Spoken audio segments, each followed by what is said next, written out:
कैसे हैं दोस्तों? आप सभी को मेरा प्यार भरा नमस्कार। मेरा नाम रहमत बीबी है। आज हम कबीरदास के दोहे पढ़ेंगे। आइए। मांगन गए सो मर रहे, मरई जो मांगन जाही, तिनते पहले वे मरे, होत करत है नाही।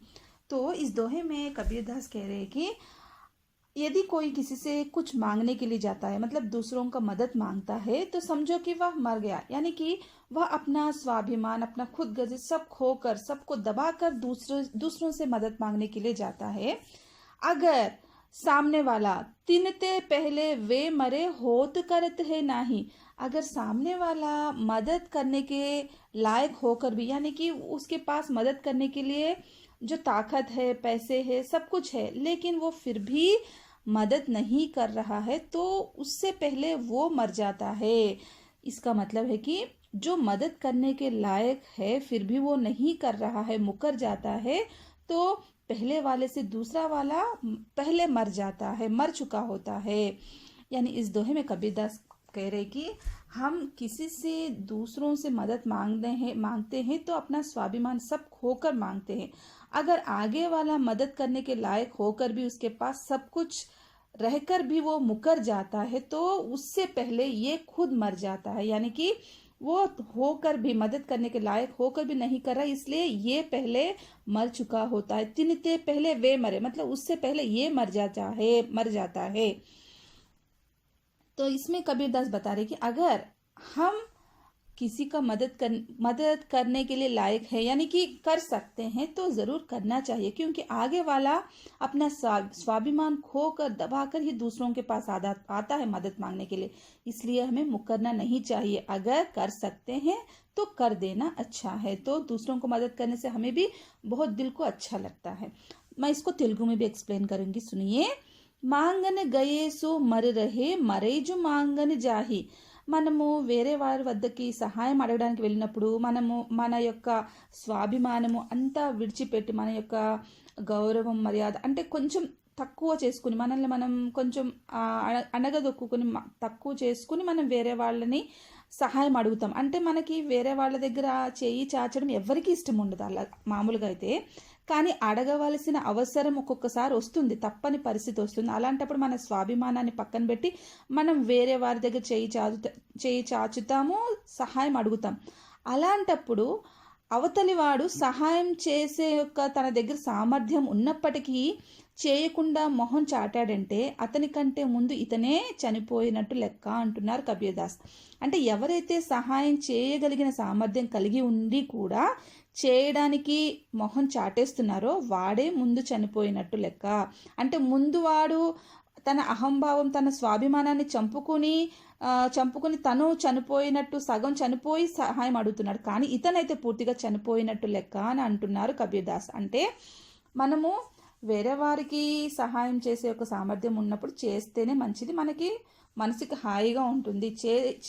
చేసే సామర్థ్యం ఉన్నా కూడా చేయకపోతే అది మనల్ని మనము శవం కింద లెక్క, మనం బతుకున్నా కూడా మనలో ప్రాణం లేనట్టే శవం కింద లెక్క అంటున్నారు కబీర్దాస్. అంటే ఇందులో దానగుణం యొక్క మహత్వాన్ని తెలియజేస్తున్నారు కబీర్దాస్. अगला दोहा देखिए। क्षमा बड़न को चाहिए, छोटन को उत्पात, कहा विष्णु को घटी गयो, ली भृगु मारी लात। तो इस दोहे में कबीरदास कह रहे कि क्षमा यानी क्षमा, मतलब दूसरों को माफ करना। बड़न को चाहिए मतलब बड़े लोगों को, यानी बड़े लोगों को क्षमा गुणा अच्छा लगता है, उनको छोटे लोगों को क्षमा करने के गुण बड़ों में होना चाहिए। छोटन को उत्पात, यानी कि छोटे लोग हमेशा मुसीबत खड़ा करते रहते हैं।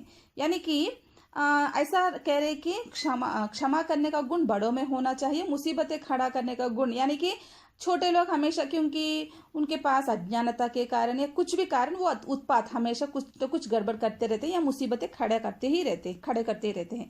तो अगले दोहे में कह रहे कि कहा विष्णु को घटी गयो, ली भृगु मारी लात।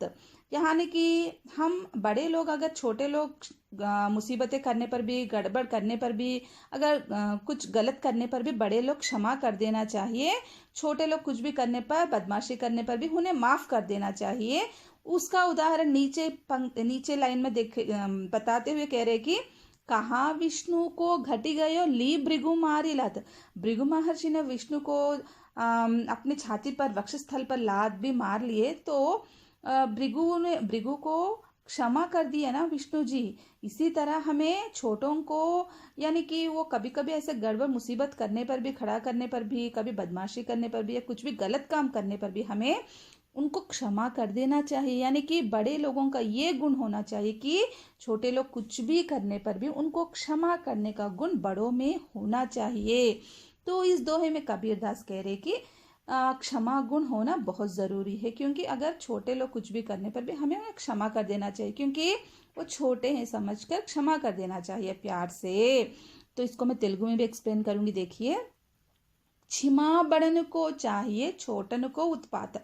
క్షమ అంటే క్షమాగుణము, క్షమించే గుణము పెద్దవాళ్ళలో తప్పకుండా ఉండాలి. చోటనుకు ఉత్పాత అంటే చిన్నవాళ్ళు చిన్న చిన్న తప్పులు చేసినా, ఏం చేసినా కూడా, ఆపదలు సృష్టించిన, విపత్తులు సృష్టించిన వాళ్ళని క్షమించే గుణము ఎప్పుడూ పెద్దవాళ్ళలో ఉండాలి.